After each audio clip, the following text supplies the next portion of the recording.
you should look like this, you should dress like this, you should weigh this much, you shouldn't weigh this much, it felt like I've always am already loved and approved by my dad. Whereas my mother, it seems like there's nothing that I did that can elicit any praise or acceptance. There was always a criticism, no matter what it is. And that really strained our relationship growing up. So thank you so much for coming with us today to interview with us. Yeah.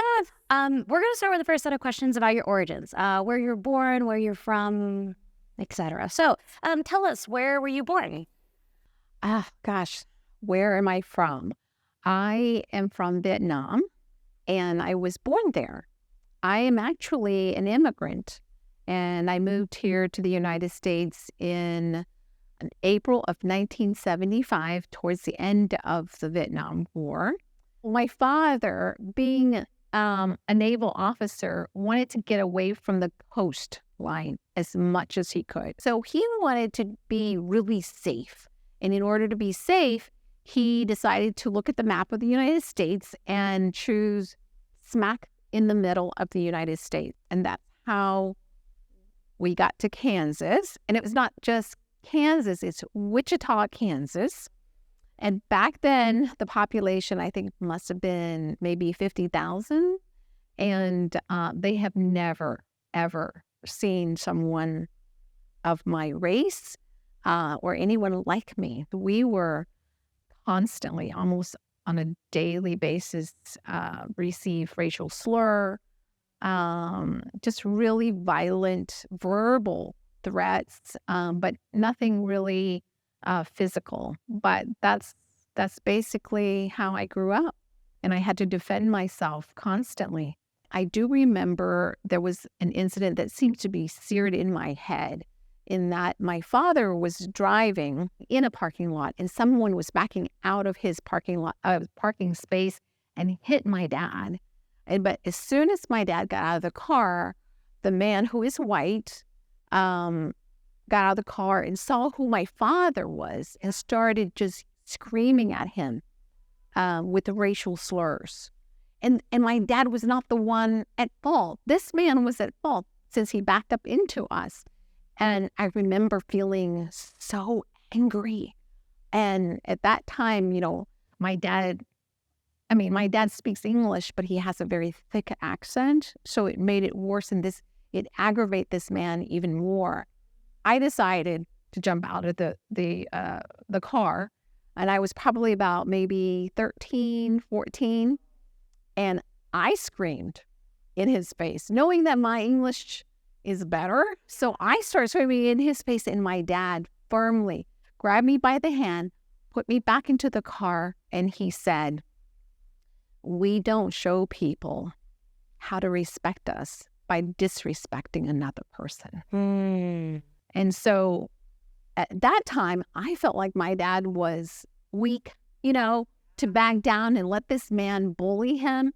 There was so much anger. But as I grew up, I realized it takes a lot of courage, and it took a lot of strength, self-restraint, to calmly address this man and get the information he needed for insurance and so forth. Growing up with my dad is easy because we share a lot of similar loves, and it just feels much more like we have much more in common. There was much more of an accepting of who I am. Whereas my mom, it's a lot of, and it's all shoulds. You should look like this, you should dress like this, you should weigh this much, you shouldn't weigh this much. It felt like I've always am already loved and approved by my dad. Whereas my mother, it seems like there's nothing that I did that can elicit any praise or acceptance. There was always a criticism, no matter what it is. And that really strained our relationship growing up. And I think a lot of it is cultural. Um, Growing up, I did not act like an Asian woman or a female in her expectations of me. What would that look like? Well, and this is where it's really, really funny because starting from when we arrived in the United States, that I realized that I have not met my mother's expectations. In that, I love to be outside. I love to be in the garden. I like to be in the sun where I get really dark. And my fingernails are always dirty because I'm digging in the dirt, playing with the boys and, on my bike, and didn't want to come in. And for her, being an Asian female, particularly someone who has higher class, you have to have a really porcelain skin. Your skin cannot be touched by the sun. You must protect your skin at all costs. It must be white in order to be pretty. I mean, really white, no sun in order to be pretty. And your fingernails has to be perfectly manicured and in a certain way. You have to act like a lady. You don't climb trees like I did. You don't play marbles in the dirt like with the boys like I did. So there was so much that she disapproved of me as I was growing up. And as I get into my 20s, I believe at that time, even our worldview is different. Our aspirations are different. For her, it's about making and creating a lot of wealth because that gives people a certain respect for the family. And this is how she told it to me, in that if you have a title, if you have a doctorate, if you have, if you're an engineer, so doctor's engineer, or even a clergy, you're one of the top people where people would just revere you, or you make a lot of money, or both. And that to her was very, very important. Yeah. I did become a doctor, but that was the only part that she truly approved of. Really? The Wow. rest of the time, it was, why didn't you invest your money? Why didn't you want to be the wealthiest doctor? You have all the potential to make all this wealth. Why didn't you do it? For me, personally, it was a little bit different. So there was such a significant difference in the way that we value things in life. Yeah. It's very, very different. How did you manage your emotions in regards to your mom's reactions towards you and the shoulds and the you shouldn't do this? How did you manage those situations? I just know to be a good girl back then is just to be quiet and to internalize a lot of my emotions. And that's exactly what I did. And in our culture, we're not really allowed to express our emotions. Sometimes it does come out. Yeah. And then we get punished even more because it does come out. Sometimes you just can't bottle it in that much. But I've had brothers and sisters. There's about 5 of us in the family. And we share similar experiences. So I was able to express a lot of that with my brothers, my 3 younger brothers and my older sister. So there was a lot of therapy we gave each other, a lot of just listening to, very compassionate listening to, and also they're able to experience the same thing. And so we felt much closer because of that, because of that. Now that I'm older, as I go into my 40s and then my 50s, I'm much more braver now. And I'm able to articulate to my mother where we differ without eliciting anger or even, or negative emotion from her. I'm able to articulate, and now whether because she's growing more towards my direction or I'm understanding more of where she's from, I mean, I realized that in order to have a relationship with my mother, I have to understand where she's coming from and why those things were important to her. And that was hard because part of me just want to say, nope, I'm going to live in a different city in the United States and my parents are in a different city and I'm good with that. And maybe go home once a year, and that's about, but I really want to start to understand, especially when I start to have my own kids. Sure. And my own daughter. And I wanted to be careful that I don't carry generation trauma and transfer it to my daughter unconsciously and not aware that I'm actually doing that. So to look back at her generation and looking at where she's coming from, I realize why she placed so much importance in material things, in statuses, because this is where she came from. And she's completely unaware that it's being passed on to her. And also growing up poor. Yeah. So there's always a struggle to feed the family. There's a struggle to put food on the table. And then at the end of the war, and then she's lived her entire life in Vietnam in a war-torn country. I judge my mom very harshly. And I see that. And as I saw that, there is less and less of that effect. Are there things that you wish that she'd understand about you, or like you would want to hear her say to you? Are there things that you long for?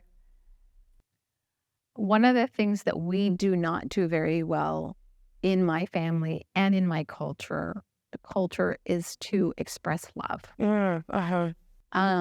Unfortunately, that is passed on to me, to the point to even this day, it's still awkward for me to even hug my own children. And I made a vow in my head a long time ago that I'm going to hug and kiss my children and be able to physically affectionately express my love for them.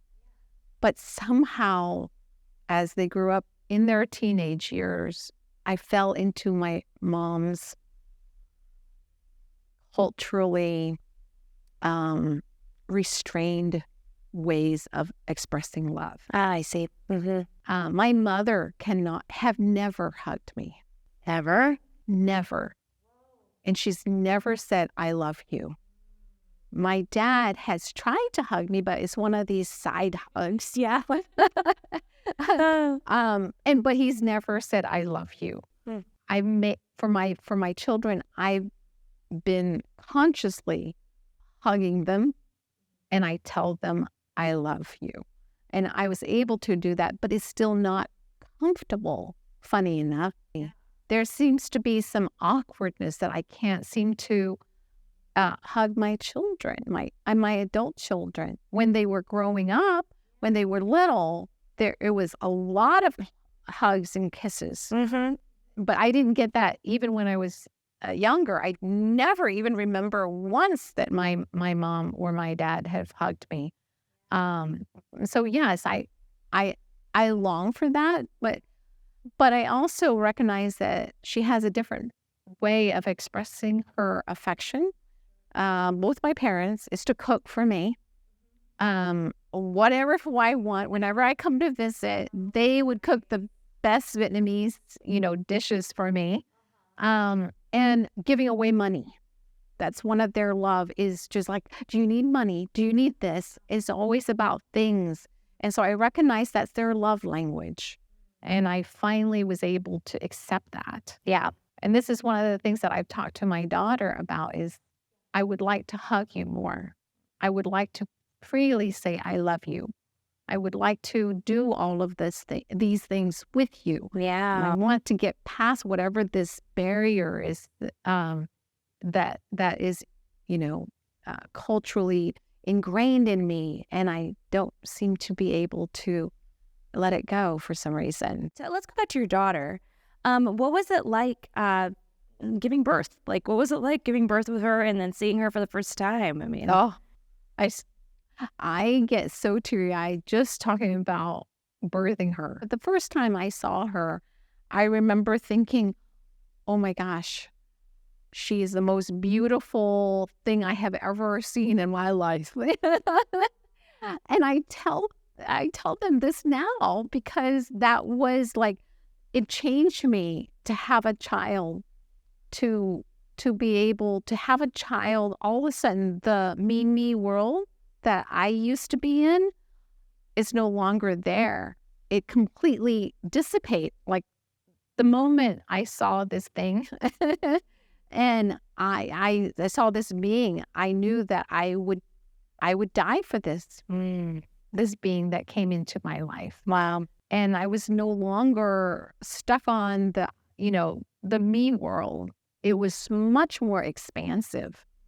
And I think that's part of my growth, is to be able to parent, to love like this. Because I've never experienced love like this. And to think back about my mom, and it must have been what she had felt, but expressed in a different way. Yeah. Right. There was a little bit more of a connection to my mom after I gave birth to my daughter. And because the desire for her to be happy, healthy, I realized my mother wanted me to have the same thing. And this is actually what softened our relationship, was the birth of my daughter. And I finally understood, okay, I think it's time for me to start to look back. And like I said, it's no longer a me world, because before this child, it was just me, what I want and what I feel, what my objectives were, and never really thought about the mother, my mother in that way. How has your perspective changed of your daughter from that moment you held her to now she's grown and doctoral, getting her degree? I'm reaching back to learn about my mother's time, but I'm also reaching forward to learn about my daughter's time. That's so cool. Yeah. And my daughter is an LGBTQ person. So yeah, I'm learning even more. And then when they first came out to me, I didn't have that, because I'm a cisgender female. And when they reach out to me about, who they are, there was just love and in all of their courage.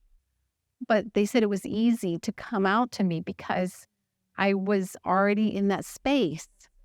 And I think that to have this child, to be able to love this child so unconditionally, there wasn't any cultural norm that could have interfered with it. Is there anything that you wish like your daughter would know about you and who you are now?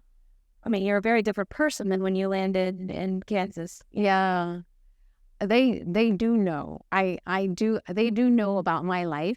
They do know about my struggle. I share it with them. I think that my favorite moment with my daughter is when they were about 18. And we sat down and I don't know how it happened. It wasn't planned. We just sat down one day, and I remember it very clearly in the living room. It was the evening after dinner, and they just came in and we started to talk about our life together and what they have learned. And they started to tear up and started to tell me the things that I did or said that hurt or that's painful. And I was able to listen, deeply listen, and not listening to respond or to react or defend anything. I just listened. And I said, and I did see, I saw how painful it must have been, and I apologized to them.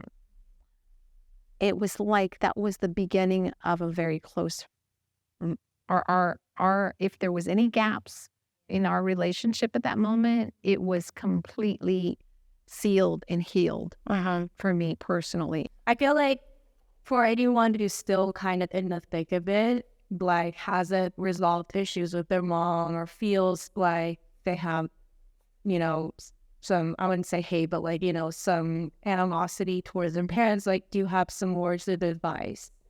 I, I am trying to reach back to the time in my life, which is around my my childhood, all the way up through my 30s. I would say that was a significant period in my life where I was not able to communicate with my mom without intense anger towards her. I mean, it grew with each decade. Um, but I think given time, um, as I've said before, having children, it does help to try to reach back. But during that time, I did have to place a lot of boundaries. I have to for my sanity because my mom can be very critical and it's hard. It does erode self esteem. I'm not accepting that or nor do I condone what happened between my mom and me growing up because it was not healthy to me, knowing this child that I've raised too, and know how a mother or a parent words can impact the child. They carry it on and it becomes part of their critic and it beats them up. It makes them miserable, sad, anger at times. There's certain triggers in life with certain people that can bring you back to that place of hurt and painful. So boundaries to me is a must during the time of animosity. And to maybe be self-aware that this is not for me to own. And I think that once I resolve the fact that this was my mom's upbringing, this is how she became who she is, but that's her to own. I can only own my part of it, and to know that sometimes these voices that I hear, it's my mom, and I can listen to it and go, I know, and I can forgive you because that's how you were raised, but I'm not going to take that one. I'm not going to accept that one for myself. But to just be aware of the limitation, or be aware of when you feel negative in any ways, what voice are speaking. I think that helps me, but boundaries is a must for me growing up.